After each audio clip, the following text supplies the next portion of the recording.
मुझे किसी का सम्मान करना है तो वो करना है, चाहे उसके लिए कानून हो ना हो। कानून होगा तो मैं डर के करूंगी, और अगर मेरे मन से सम्मान आ रहा है तो मैं करूंगी ही। पहली बात तो आप ये समझ लीजिए, भारत हिंदू राष्ट्र है, सिर्फ घोषणा की आवश्यकता है। दूसरी बात, अन्य सभी पंथ भी इसके साथ हैं।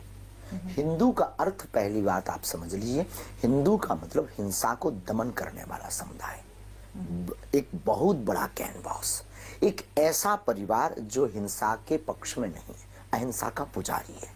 तो क्या भारत का प्रत्येक नागरिक, एक मिनट, भारत का प्रत्येक नागरिक अहिंसा चाहता है या हिंसा चाहता है? ये निर्णय भारत का नागरिक करे, और अगर वो अहिंसा चाहता है तो भारत हिंदू राष्ट्र कागजी तौर पर घोषित हो।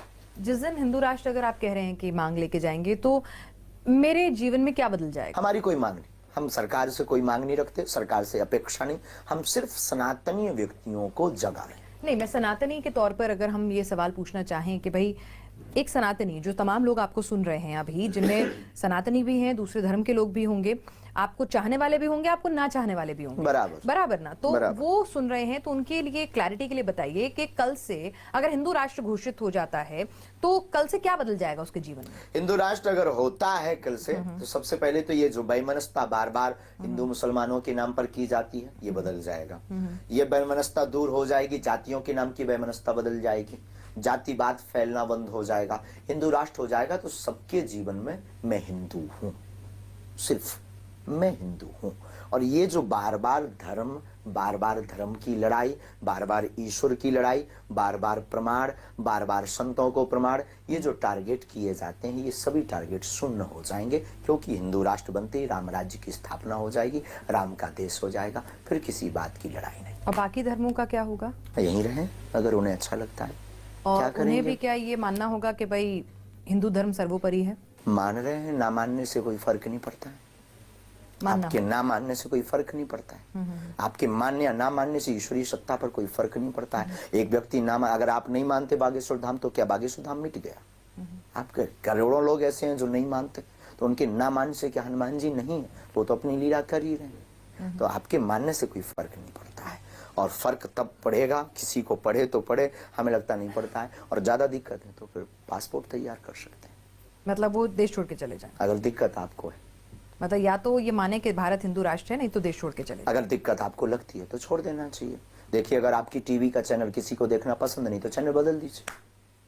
तो मतलब आपको, आपके चैनल से किसी को प्रॉब्लम है तो आप क्या, आपको उसको क्या कब जवाब देंगे? आपके चैनल से किसी को प्रॉब्लम है कि हमें आपका चैनल बहुत बेकार लगता, तो क्या कहोगे कि मत देखो भाई? नहीं, हम ये कहेंगे कि आप बताइए, अपने सुझाव दीजिए, क्योंकि देखिए हमने खूब सुझाव मांगे हैं, हमने खूब सामाजिक गंगा जमनी की तहजीब दी है, पर बार बार वही टारगेट, बार बार वही श्रद्धा के कांड, बार बार रामचरितमानस पर टिप्पणी, बार बार राम जी की यात्रा पर टिप्पणी करने वाले तो हिंदू धर्म के लोग ही हैं।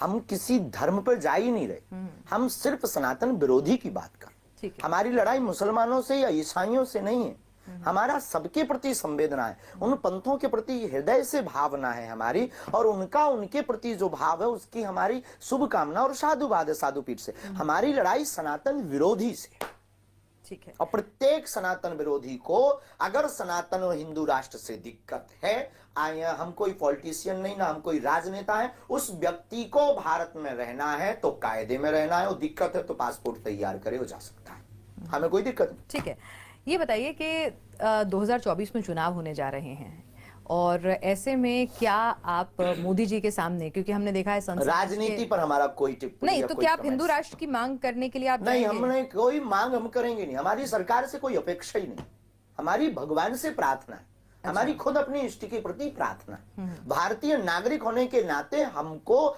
बोलने का अधिकार है, हमने अपनी बात रख दी और सरकार सुन रही, और आपकी टीवी को देखेगी तो भी सुनेगी। तो भारतीय नागरिक ऐसी कोई इच्छा नहीं है कि आप मोदी जी से मुलाकात करें या किसी राजनेता से मुलाकात करें और इस पर आप एक सहमति तैयार करें? बहुत उल्टे परे हैं। अच्छा। लोगों की धारणा अलग है कि हम वोट के लिए या फिर पॉलिटिक्स को मिलने के लिए या बहुत बड़ा कैनवास खड़ा करने के लिए ये बार बार बयान दे रहे, ये चिल्ला रहे, ये छोटी तुच्छ मानसिकता है।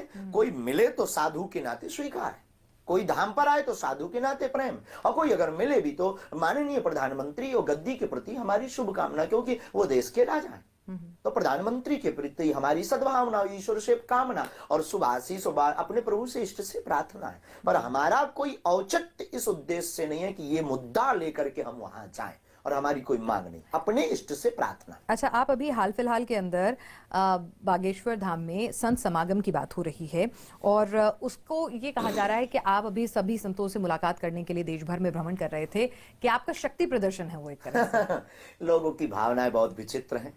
लोगों को अपना आइकॉन फिक्स करना है, उनके पास कुछ ना कुछ बात होनी चाहिए, नहीं तो उनको कौन सुनेगा। तो कई लोग आपको ये कहेंगे कि ये पॉलिटिक्स की बात बोल रहे हैं, कई लोग कहेंगे कि बहुत बड़ा राजनेता है, बहुत बड़ा गेम लीडर है, कोई बहुत बड़ी। अब कई लोगों के दिमाग में तो ये है कि इसके पीछे कोई प्लानिंग है, और सच ये है कि हम कोई प्लानिंग या प्री प्लानिंग से कभी जीते। हमारी जिंदगी बहुत एकदम स्पष्ट और साफ है और बेबाक है कि हम अपनी लाइफ में जो करते हैं ऑन द स्पॉट, किसी की सुनते नहीं, अपने इष्ट गुरु माता पिता के अलावा। जी, तो चलिए, यानी कि ऐसा कोई आपका इरादा नहीं है, ये आपके तमाम लोग हैं। प्रदर्शन हम किसके लिए करेंगे, किनको बताएंगे? हमारा शक्ति प्रदर्शन हो चुका है, हो रहा है।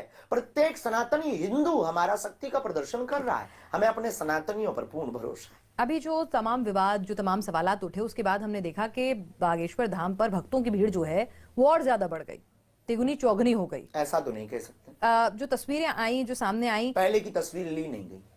आप ये कह रहे हैं। चलिए हम ये कहें कि आपकी कथाओं में जुटने वाली भीड़ जो है देश भर में अगर ज्यादा से ज्यादा जुटने लग गई है, तो उसको उसके लिए तो आपको कोई दिक्कत नहीं होनी चाहिए। नहीं, हमें कोई दिक्कत नहीं है। देखिए, हमें किसी की तरक्की हो, उससे किसी को कोई दिक्कत नहीं होनी चाहिए। अगर किसी को है तो उसको हाजमा की गोली। सर्वे, हमने कहा ना, सर्वे भवन्तु सुखिनः सर्वे सन्तु निरामया, तो ये तो हिंदू धर्म की बात की है। मैं ये कहना चाहती हूँ कि अगर आप इतना बड़े पैमाने पर आपके भक्तों की संख्या देश में फैल रही है, तो अब आगे की योजना क्या है? बड़े बड़े आश्रम बनाना? कोई योजना नहीं। हम बहुत आश्रम बनाऊं, क्योंकि अभी आप रामदेव जी से और बालकृष्ण जी से मिले थे, तो उनका तो पूरा सेटअप है। हमारी औपचारिक भेंट, उनके प्रति संभावना है। योग कोई बिजनेस टिप्स लेने नहीं गए थे। योग ऋषि हैं। हाँ। योग ऋषि, उन्होंने योग की परंपरा को जीवंत किया, हम उसको कैसे नकार दें? भारत को योग की तरफ, भोग से योग की तरफ कोई ऋषि ले गया है। हमारी औपचारिक, हमारी भावना है, हमारा प्रत्येक साधु से हमारा प्रेम, प्रत्येक साधु का आशीर्वाद हम पर है। और हम कोई औपचारिकता, हम कोई बहुत बड़ा बिजनेसमैन, हम कोई बहुत बड़ा मठ मंदिर, हम कोई बहुत बड़ा महंत, हम कोई बहुत बड़ा साधु। आई एम नॉट साधु। पहली बात तो हम कोई साधु नहीं है, कोई महंत नहीं है। और पीठाधीश्वर कोई लिख देता है, कोई कुछ बोल देता है, वो उसकी आस्था है, ना कि हमारी। I am only Dhirendra Krishna. हम केवल धीरेन्द्र कृष्ण है और सनातन के पुजारी और बागेश्वर बालाजी के गुरु परंपरा के, ऋषि परंपरा के सेवक। तो हमारी औपचारिक भेंट थी। कोई हमारा पर्पस बिजनेस का, पर्पस हमारा पॉलिटिक्स का, पर्पस हमारा मठ मंदिर का, कि बहुत बड़ा मठ मंदिर बनाना है, ऐसा हमारा बागेश्वर धाम की जो बनाना होता तो आज क्यों बनाते? बहुत पहले बनाते। हजारों लाखों लोग बहुत पहले से जुड़े, और ऐसे ऐसे लोग जुड़े जो एक व्यक्ति ही सब कुछ कर सकता है। हमें इन सब की बहुत, मतलब यहाँ पर जैसे मैं एकदम बिल्कुल सब कुछ जैसे चल रहा है वैसे ही देखेंगे। यहाँ पर आने वाले सालों में बड़े बड़े कमर्शियल पूरा इस तरह का खुद के नहीं होंगे, कोई आके बना ले। अब यहाँ पर बहुत बिजनेस पॉइंट ऑफ व्यू हो रहा है, बाहर से कंपनियां आ रही, बाहर से लोग आ रहे हैं, तो वो होटल्स बना रहे हैं, वो डेवलपमेंट कर रहे हैं। सरकार भी डेवलपमेंट कर रही है, सरकार भी धर्मशाला बना रही है। बागेश्वर धाम के भक्तों के लिए भी टीन सेट बन रहा है। पर कोई ऐसा एक बहुत बड़ा वो नहीं होगा कि बहुत बड़ा आश्रम हो या बहुत बड़ा, ऐसी हमारी भावना नहीं। और बन जाए तो बुराई नहीं। और अगर आपको या किसी को उससे दिक्कत है तो नहीं, सवाल पूछना हमारा काम है, तो हम तो पूछ रहे हैं। अभी हमारी कोई ऐसी भावना नहीं हो, बन जाए तो दिक्कत नहीं। भावना कभी भी चेंज हो सकती है। हाँ, बिल्कुल। मन में कभी भी कुछ भी विचार आ सकता है। हवा है, हवा और वायु, और हवा, युवा का उल्टा होता है वायु। वो तो कभी भी प्रवाहित हो सकता है। और अगर आप बनवाओ तो I accepted my dear sister. Okay जी, हम पे भी इतनी कृपा बरसे कि मतलब हम बनवाने लायक हों। खैर, मैं आपसे एक और सवाल पूछना चाहती हूँ कि जो सवाल हमारे दर्शकों ने, जब तमाम जैसे खबरें चली, आपका पिछला इंटरव्यू चला, तो बहुत सारे लोगों ने कुछ सवाल भेजे हैं, वो भी मैं आपसे जानना चाहती हूँ। कि आपने कहा कि मैं सिर्फ धीरेन्द्र शास्त्री हूँ, है ना, तो लेकिन आप ये बागेश्वर धाम की पीठ जो है, इसके उत्तराधिकारी कैसे बने? ये किस तरह से आपके मन में अध्यात्म की तरफ, क्योंकि आपका, मैं पढ़ रही थी, मुझे दुरुस्त कीजिएगा गलत हूं तो, क्योंकि जो भी जानकारी जो हम वेबसाइट से और जुटा पाए हैं, तो उसमें ये था कि आप 8वीं तक जैसे स्कूल जाते थे, पर स्कूल से आप तुरंत निकल जाते थे अपने दादा गुरु के पास, और उनके सानिध्य में आप ज्यादा रहा करते थे, और आपने बहुत कम उम्र में धोती कुर्ता पहनना शुरू कर दिया था। तो कुछ बताएंगे कि कैसे आप? हमारी जीवन की प्रारंभिक यात्रा अध्यात्म से हुई, और गुरु चरणों से, दादा गुरु जी के चरणों से। ये आश्रम जो बागेश्वर धाम है, अक्खड़ और पक्खड़ है, परंतु यह आश्रम पूज्यपाद दादा गुरु सन्यासी बाबा 3 पीढ़ियों से दरबार लग रहा है। स्वयंभू हनुमान जी हैं। पहले सन्यासी बाबा पर कृपा हुई, 5 बार उनको बालाजी के प्रत्यक्ष दर्शन हुए, ऐसा दादा गुरु जी ने बताया। फिर दादा गुरु जी ने दरबार लगाया, उन पर भी कृपा हुई। कहते हैं कि उनको भी श्री हनुमान जी का साक्षात्कार हुआ और उन्होंने 10-11 वर्ष की अवस्था में हमको जो है यहाँ सेवा में लगा दिया। फिर लगातार अनवरत सेवा में 11 वर्ष की अवस्था से हम यहाँ हैं। बीच बीच में कथाओं में जाते रहे, पढ़ाई भी की, अध्ययन भी किया, पर ज़्यादा मन हमारा दादा गुरु के चरणों में, बालाजी के चरणों में, अध्यात्म के प्रति, सत्यनारायण कथा वाचना। अभाव का जीवन था हमारा, अभाव के जीवन में सत्यनारायण करना और पुरोहित्र कर्म करना जो हमारी परंपरा में था, उसका हम निर्वहन करके अपनी जीविका चलाते थे और ईश्वर का भजन करते थे। मैं पढ़ रही थी कहीं, देखिए जो जानकारी मुझे उपलब्ध है नेट पे, मैं वही आपसे साझा कर रही हूँ, अगर गलत हूँ तो आप उसे दुरुस्त कीजिएगा, कि आपके परिवार ने वो जीवन भी बिताया है जब आपके पास 2 वक्त का भोजन नहीं होता था। ये कोई बड़ी बात आज आप हजारों भक्तों को अपने धाम की रसोई से उनका पेट भरते हैं सुबह शाम। पहली बात तो हम भरते नहीं हैं, क्योंकि हम कोई बिजनेसमैन नहीं हैं। हमारे पास जो दे जाता है, हम प्रेम पूर्वक उसको खुले हाथों से बांट देते हैं। हमारे जीवन की एक बहुत अच्छी आदत है और जो काश सबके अंदर होनी चाहिए। हम अपनी जेब में रुपया नहीं रखते। अच्छा। और ये मत कह देना कि बैंक में रखा होगा। तो हम अपनी जेब में रुपया नहीं रखते हैं और जो आता है उसको खर्च करने की आदत हमारी बहुत अच्छी है और बहुत तरीके से हम खर्च करते हैं। हम कोई भी चीज बहुत महोत्सव से मनाते हैं, चाहे वो कन्या विवाह हो या भंडारा हो। बहुत जरूरत है, जब कभी बहुत चढ़ोतरी आ जाती है, मांगते नहीं है पर कोई दे जाए तो मना नहीं, क्योंकि ब्राह्मण वर्ण व्यवस्था में भी है, तो गुरु के नाते कोई दक्षिणा, गुरु दक्षिणा दे जाता है तो हम सारे स्वीकार करके जेब में रख लेते हैं। पर हमें लगता है आज क्या खिलाया जाए, आज रसगुल्ला खिलाया जाए। अच्छा। मौज हमें खिलाने में बहुत आता। मौज हमें बेटियों के विवाह में पिछले साल थोड़ा सा संकुचित हुआ, क्योंकि वो कम था। इस बार आपके जैसे कुछ लोग आए, उन्होंने कहा गुरुजी आप आज्ञा करो, इस बार फ्रिज की व्यवस्था कर रहे हैं बेटियों को। Double bed, sofa, dressing, cooler, पंखा, सोना चांदी का गहना, एक चेक। अच्छा। हाँ, तो हमारी जिंदगी में ये सूत्र बहुत अच्छा है। तो अभाव की जिंदगी रही, लेकिन आज भी हम अभाव में जीते हैं, उसमें हमें बहुत मजा आता है, क्योंकि प्रभाव में हम बहुत ज्यादा रस नहीं ले पाते हैं। फक्कड़पन का जीवन जीना में बहुत अच्छा।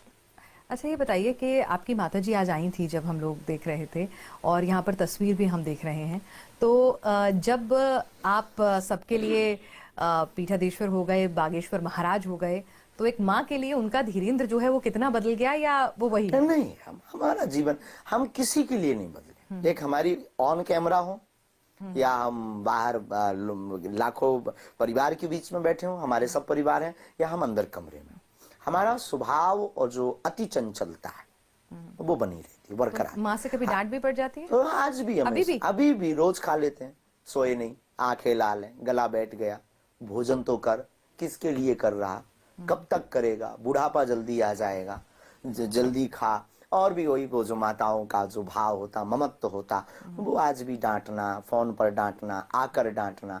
हमारा ये दुर्भाग्य है कि हम जिस गांव में हमने जन्म लिया, उसी गांव में मतलब ये दुर्भाग्य है कि हम माँ की सेवा नहीं कर पाते। क्षमा कीजिए, हमारा दुर्भाग्य कि हम यहीं रहते हुए माँ के पास नहीं रहते, हमसे थोड़ा दूर है माँ। 6 माह हम घर नहीं जा पाते सेवा के कारण, क्योंकि प्रतिदिन हजारों लोग आते। आज टीवी आ गई, आज से नहीं, आज आप लोगों के पास हम पहुंच गए। पहले से ही ये अनवरत गुरु परंपरा से लोग जुड़े हैं, दादा गुरु जी के समय से लोग जुड़े हैं, तो उनकी हमसे एक भाव जुड़ा हुआ है, उनका हमसे एक कुछ पाने का, बात करने का एक जिज्ञासा जुड़ी हुई, उसको पूर्ण करना एक दायित्व है, गुरु परंपरा का निर्वहन करना। जी, एक चीज पूछना चाहूंगी कि आपके घर में जैसे आपके पिताजी भी थे, आपके और भाई बहन, चाचेरे, ममेरे, मतलब सभी परिवार के लोगों के, तो आप ही इसकी तरफ, अध्यात्म की तरफ झुकते चले गए?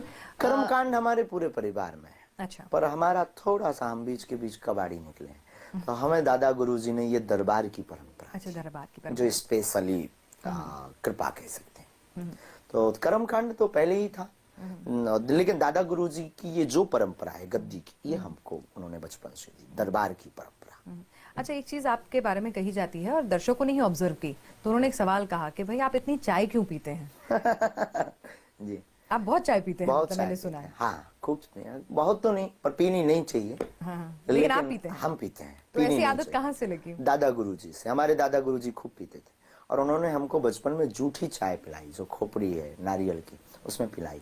तो वो उस चाय से हमारे गुरु की याद जुड़ी है। तो जिस चाय से अपने जीवन की याद जुड़ी हो, पहला स्टेप और जीवन के पहले लोग कदापि नहीं भूलना चाहिए, हमें ये लगता है। और गुरु की स्मरण तो जिससे जुड़ा हो, उस स्थान को तो स्वप्न में भी नहीं भूलना चाहिए।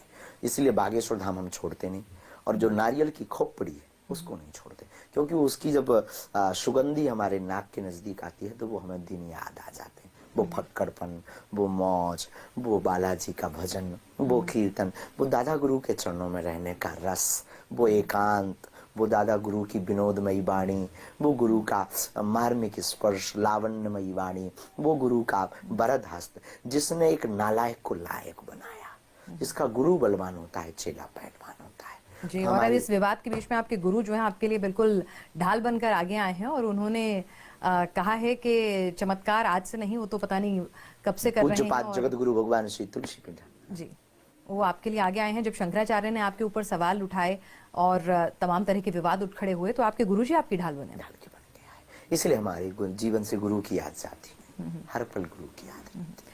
अच्छा, अब आपके दिव्य दरबार की ओर आते हैं। कुछ लोगों का ये कहना है महाराज जी कि दिव्य दरबार के अंदर कई बार आप अपने भक्तों से बहुत ही जिसे कहते हैं कि रूखा व्यवहार करते हैं। कई बार आप उनके बारे में हटो, दूर हट जाओ तुम, ऐसी कई क्लिपिंग्स आपकी वायरल हो रही हैं, तो वो हम तक पहुंचाई गई। ठीक है, निश्चित तौर पर वो आपके चाहने वाले नहीं, लेकिन कुछ चाहने वाले भी नाराज हैं कि इतना ज्यादा डांट डपटना, इतना ज्यादा गुस्सा क्यों कर देते हैं। और कई बार आप ऐसी बातें सबके बीच में बोल देते हैं कि वो किसी की निजता का हनन हो जाता है, तो वो नहीं बोलनी चाहिए, ऐसा उनका मानना है। तो उनका मानना है, हम भी उस बात को आई एक्सेप्ट इट। पर कई बार ऐसी परिस्थितियां प्रकट होती हैं जब सामने वाले को बहुत ज्यादा भरोसा नहीं होता ईश्वर सत्ता पर, सिद्धि पर। उसे लगता है कि जो इन्होंने लिखा या कहा ये तो नॉर्मल ही है, और वो ज्यादा कुरेदता है, वो बहुत ज्यादा ओवर स्मार्ट बनता है, वो बहुत ज्यादा पुश करता है। तब फिर हमें लगने लगता है कि इसको ये भी बताना चाहिए कि इतना ही नहीं, बहुत कुछ है। तो उसको आभास कराने के लिए उसकी निजता का प्रदर्शन करके हमें टीआरपी या लोगों में वाहवाही लूटना हमारा ध्येय नहीं है। अमुक व्यक्ति को सबक सिखाना हमारा ध्येय रहता है। अगर वो अपने आप में बहुत गुरु या बहुत होशियार बनता है, तब उसे बताया जाता है कि भारतीय ऋषि परंपरा क्या है। एक बात बताइए कि आप पाकिस्तान जाने के लिए भेजते हैं लोगों को, पाकिस्तान का विलय करा रहे हैं आप हिंदुस्तान में, हम खुद ये भी, क्या है, ये क्या, जरा इसमें बहुत ना अच्छा है। बहुत सारे लोग सवाल पूछना चाहते हैं कि बाबा जी पाकिस्तान से क्या क्या है बाबा जी का कनेक्शन, और कैसे होगा पाकिस्तान का हिंदुस्तान में विलय? जैसे अलग हुआ था वैसे।